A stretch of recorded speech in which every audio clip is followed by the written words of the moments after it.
Hello once again. Welcome to my music channel. This is Todd the Mod. If you are returning, welcome back. And if you are new, welcome aboard. Today we're going to do part 2 of the Vintage Mall Haul. That's what I like to call it. So this is stuff that I've accumulated in 2024 and recently at a vintage shopping mall called the Brass Armadillo here in Arizona. And got a lot of stuff. And in my past video, or my last video about this, I kind of went over what to look for, what I think about vintage vinyl shopping, or vinyl shopping at a vintage mall, I should say. Again, just to recap, if you do this and you're brand new to vinyl shopping, just be careful because most of the stuff is overpriced. Again, make sure you have some kind of reference on the internet, on your phone, to see how much albums are actually going for before you pay their prices, and make sure the quality is good. I've gotten really lucky. This is stuff that I found, again, pretty much all of 2024 and recently. But more than not, I walk away from a lot of stuff because it's just, like I said, overpriced, or it's scratched, or just not in good condition. Okay, so that being said, this is going to be kind of a long video. I'm going to try to keep it as short as possible, but also, too, it's going to be a part 3. Yes, I got a lot of stuff from the Brass Armadillo. I got very fortunate, very lucky. More than not, I walk away from a lot more. Update on my recovery for my stroke that I had in almost a year now. It's February 18th of last year. Doing good. Doing aquatic therapy and land therapy every week. So using my walker, four-wheeled walker, a lot more, unless I get really tired, then I just stay in my wheelchair. But I'm making a lot of progress. A little bit of bad news: I have spinal stenosis severely in my neck and then moderately in my back, and they've been giving me what's called steroid epidural injections. Problem is, it's not working. So next step is probably surgery. So I'm meeting with a surgeon later on this month to see when they're going to do surgery. So what that means for my recovery is that it's going to be kind of a setback. How long, I do not know, but hoping for the best. And it's something I do need to take care of because, as the doctor explained to me, if I don't take care of it, I could have permanent nerve damage in my arms. And it's affecting my grip. I'm definitely dropping things a lot and stuff. And if you don't take care of it after that, it could lead to paralysis. And so kind of important that I get it done. But I'm staying positive about everything. And yeah, we'll get through it. So on to things I found at the vintage shopping mall called the Brass Armadillo. First off, I still collect cassettes. I don't have a lot of them anymore, but from time to time I still find them and I still want them. And I think I got about like 6 tape player cassette decks around here, which is probably a good thing. Have you seen the prices of cassette decks nowadays? They're like really expensive. Anyway, a cassette I found, I used to have this on CD. I no longer do, but it's Soho, called Goddess. It's a musical trio formed out of England, reached number 11 on the U.S. chart with their song Hippie Chick, which has a sample of How Soon Is Now by the Smiths. That's what drew me to the song in the first place. Released in 1990. However, although Hippie Chick was a huge hit for them, there's a song called Nothing on My Mind, which was featured in the Career Opportunities soundtrack. And to me, it's a much better song. So I paid a whopping $1 for this. So I was like, yeah, I'll take it on cassette. Why not? Something else I picked up is Simple Minds' New Gold Dream. This is their 5th studio album. It was released in 1982 and has the hits Promised You a Miracle, which is a great song. Love that one. Someone, Somewhere in Summertime, and Glittering Prize in near mint condition. Yes, I said near mint condition at a vintage shopping mall. Like I said, I've gotten extremely lucky. For the whopping price of $4, I got Bronski Beat's Why? And Why Not? It was released in 1984. This is the 12-inch version, has the remix. Actually, a really cool remix of the song. It's not my favorite Bronski Beat song, but it's still a cool song. I'm not going to spend a lot of time going into each album and going into a whole spiel of the background of it because I just don't have a lot of time. And therefore, that being said, I'm also not going to do music samples like I do sometimes. because it's just it's going to bore you. But if you are interested in these songs and have not heard them, that's what YouTube is for. Hip hop artists that I actually really enjoyed when they first came out in the early 90s is PM Dawn.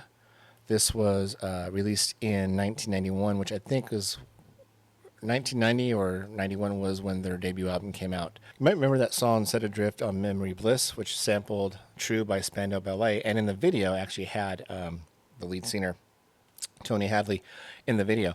Anyway, this is Paper Doll, released in 1991. It's a song about unity using the visual of paper dolls holding hands, which I think is a great message. I love PM Dawn. They're a very positive hip hop group, which is what I love about them. So, and I paid the whole whopping price of $4.77 for this. Not sure why they put 77 cents, but whatever. Has the club mix, the radio mix, and an extended version on it. Pretty cool. I love it. I love PM Dawn. They're pretty cool. This is the remake version of The Bottom Line by Big Audio Dynamite.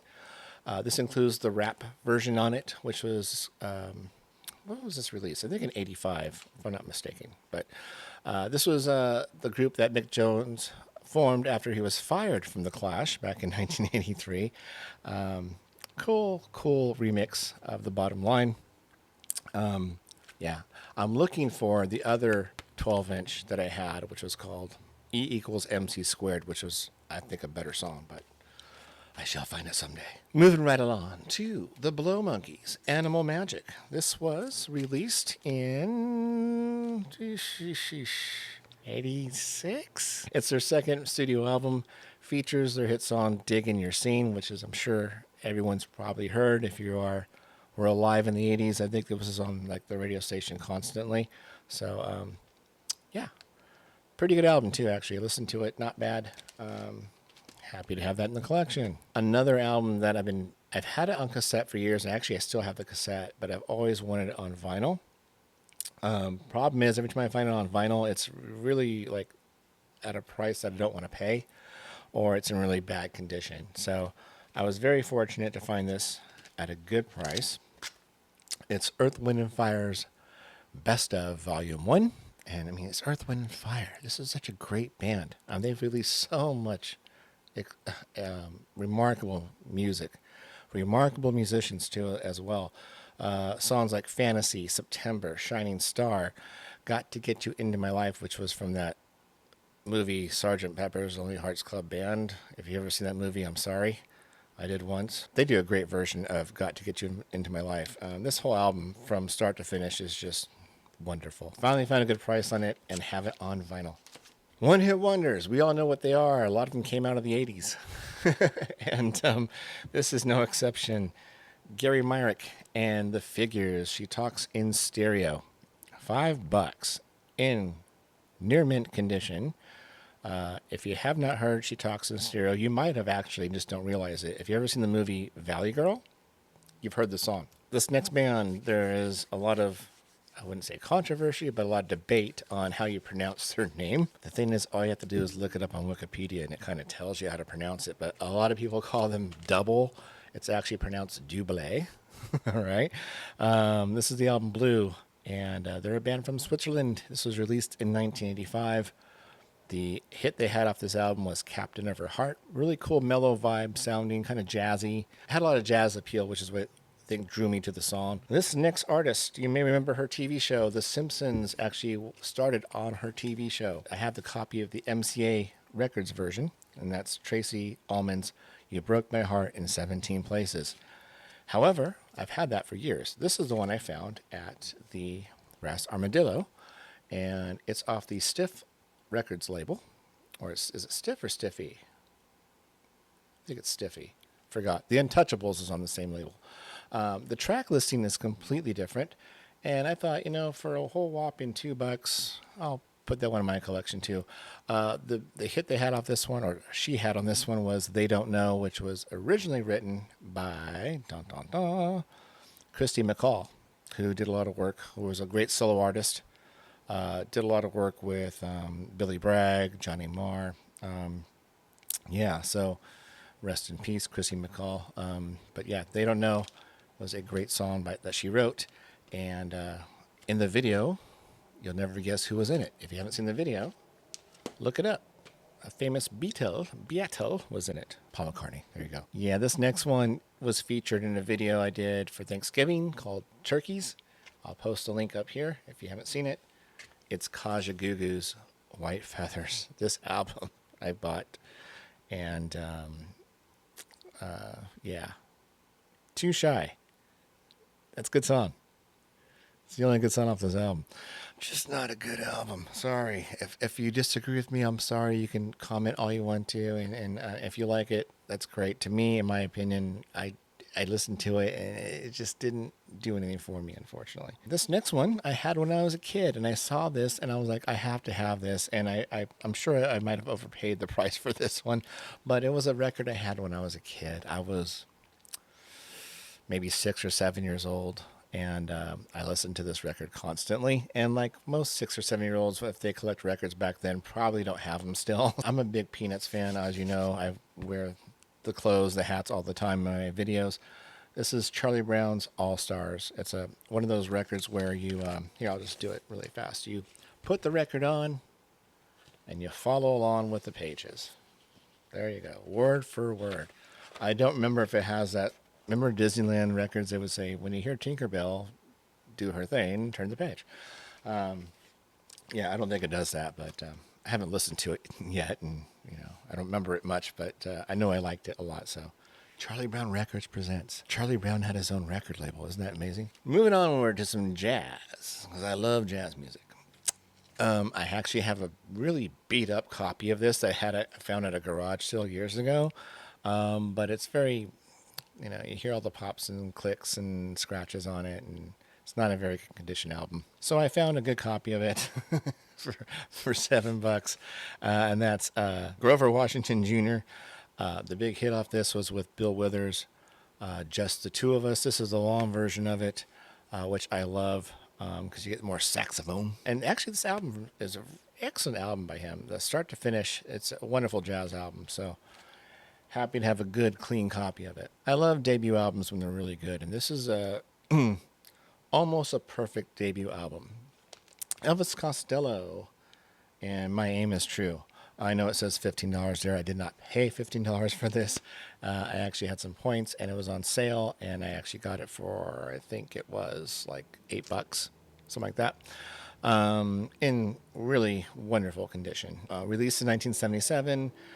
I mean, The Angels Want to Wear My Red Shoes, Welcome to the Working Week, Allison, watching the Detectives, Mystery Dance. I mean, wonderful album, great album. My favorite song, I think, is The Angels Want to Wear My Red Shoes off this one. This is a great album. We're going to go on to a group that's considered yacht rock. This one is called Orleans, Before the Dance, and... yeah, it has Dance With Me, which I do love that song, but it's a different version of it, and I don't know a lot about this album at all. I've done some research, and I can't find a lot of information on it. It's a compilation album, but a lot of the songs I've never heard. I mean, not that I'm a huge Orleans fan. Like, I have an album by them. I actually got it at Brass Armadillo called Waking and Dreaming, which has the hit Still the One on it. Which I was going to show for this video, but I forgot to pull it out, so I'm not going to. But I need to make time to listen to that and see if I even like it. But I did listen to the version Dance With Me on it. It's a little bit of a different version than what was played on the radio. It wasn't bad, just I want the version that was played on the radio. This is definitely one of my favorite bands. Not my favorite, but one of my favorite bands, and that is a band called Squeeze. Yes, I love... Difford and Tilbrook are the Lennon McCartney of the 80s, basically. This pretty much completes my Squeeze collection. I was looking for this. Had it on cassette years ago. Don't know what happened to it. I say that a lot in my videos. Cool for Cats, released in 1979. It's a fun album. Slap and Tickle, Up the Junction, Goodbye Girl, Cool for Cats. I love the song Slightly Drunk, which was not a hit off this album, but it is a fun song, and just happy to have it in the collection. And this is like in near mint condition, so yeah, score. Another band that I think is really cool, and that I have a lot of their albums on, except for this one, although I have an unopened copy on cassette, believe it or not, is the Fixx. And this is called Phantoms for $2. $2. I want my $2. Third studio album released in 1984. It has the American hit Are We Ourselves, which reached the U.S. top 40 at number 15, excuse me. Has some other great songs on it too. Less Cities, More Moving People, and Sunshine in the Shade. The album itself, I mean the cover, is beat to crap. And it's like, I think it has some water damage or something, or I don't know what happened. Remarkably, the LP itself, or the vinyl itself, is in wonderful condition. There's not a scratch or mark on it, and plays really well. So they took care of the record. Whoever owned it didn't take good care of the actual cover itself. It's falling apart back here. I don't know if you can see that. There we go. The vinyl plays good, so who cares about the cover? I mean, that's the wrong attitude to have. I don't know. Moving right along to a German band whose debut album came out in 1981. This is the only hit I think they had, at least in the States, and it wasn't even a big hit in the States. I think I've actually heard it on commercials before. If you guys know the commercial of what it was on, please drop a comment. The band is called Trio, and the song is called Da Da Da. I Don't Love You, You Don't Love Me. This is a very long version of that song, like 6 minutes long of them going da, da, da. Very, very repetitive song. So it's actually kind of cool. And I think I paid like $3 for it. So I was like, yeah, why not? Add it to the collection. This is a guy whose name went by Tintin. Later just went by his real name, Stephen Duffy. This was released in 1982. It's called Kiss Me. It's the 1983 version though. I have like several different versions of that song. I have the 1983 version on another 12-inch. I have the 1985 version on a 12-inch. I have some of his other 12-inch songs that are actually better than the song Kiss Me. A little tidbit for you in case you didn't know who Stephen Tintin Duffy was or is. He's still around. He was the original lead singer, bassist, drummer, eventually drummer of Duran Duran. Believe it or not. He switched to drums briefly in that band. Left the band in 1979, right before Duran Duran signed to a major label in 1980. I wonder if he regrets that decision. Anyway, but think about it. Simon Le Bon took over on vocals, and nothing against Stephen Tintin Duffy. He sounds good on his stuff, but he's not Simon Le Bon. All right, we're going to go to the land of Germany for a Germany band. It's called The Other Ones. I've had this back in the 80s when it first came out. It released in 1980, I want to say 7. Could be wrong about that. Had a hit with the song Holiday, not the Madonna song, but their own song called Holiday. It was number 4 on the German charts, number 29 on the American charts. Only hit they ever had, at least that we know about. And even then, it wasn't like this was widely played in America that I know of. At least the stations I was listening to didn't play it very often. Actually, a really good album. If you haven't heard this band, check them out. This is a pretty good album. We're getting closer. 2 more to go. 2, 2, and then I leave you alone. Of course, you can always click me off on YouTube, too. That's not a problem. I don't think anyone watches me all the way through. I can't say I blame them. Anyway, moving onward to another group that's considered yacht rock is Seals and Crofts. This is called Get Closer, released in 1976. It's their 8th studio album. Now, say what you will about Seals and Crofts or any yacht rock artist. If you're not a fan of yacht rock or even hate that label, like I kind of on the fence about that one.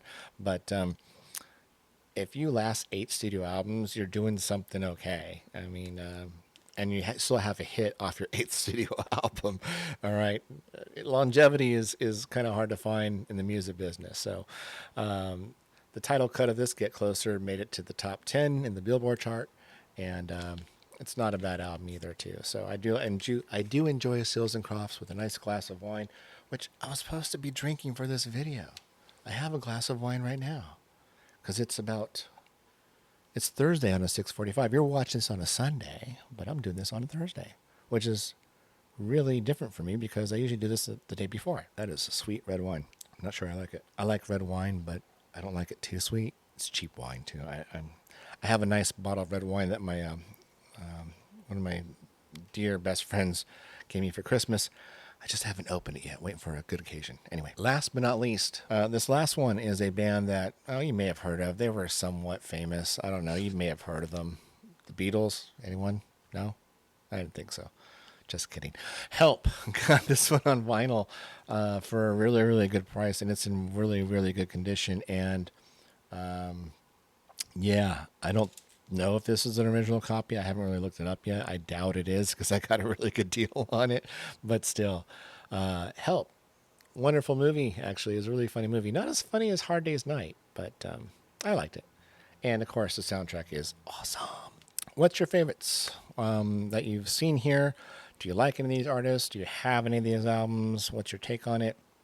And again, what are your thoughts on vintage record stores? I mean, excuse me, what are your thoughts on records or buying records at a vintage shopping mall? Part 3 is coming next week, and part 3 is going to be, actually, it might become sooner than that because I want to get this done and over with. But part 3 is going to be 45s that I've gotten at the Brass Armadillo Vintage Mall in somewhat good condition. I feel like 45s are really hard to tell their condition for some reason. Like they look okay, then you get them home and it's like, oh, that doesn't sound so good. Anyway, that's coming up next in the next video. Drop a comment. If you like this video, give it a thumbs up. Of course, please subscribe. I'm trying to get to that 200 mark. We're so close. We can get there. I know we can. All right. Anyway, have a wonderful week ahead. Be good to each other, and we'll see you next time. Take care. Bye-bye.